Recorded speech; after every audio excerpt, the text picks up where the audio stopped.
J'ai une question d'actualité pour vous, monsieur le porte-parole du gouvernement. Des informations circulant ce soir sur les réseaux sociaux évoquent une tentative d'assassinat visant la première dame de la RDC à New York. Les gouvernements confirment-ils ces faits? À défaut, quels éléments concrets pouvez-vous partager à ce stade pour éclairer l'opinion?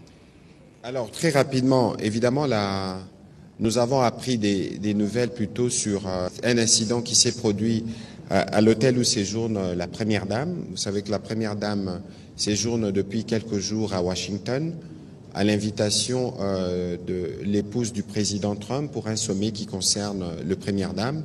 Et d'après les informations qui nous sont parvenues, il y a eu évidemment des individus en cours d'identification qui ont essayé de pénétrer dans l'hôtel. Nous sommes en contact très étroit avec les autorités américaines sur place pour pouvoir avoir des plus amples détails sur ce qui s'est passé. Nous aurons évidemment l'occasion de revenir à ce sujet dès que les éléments auront évolué.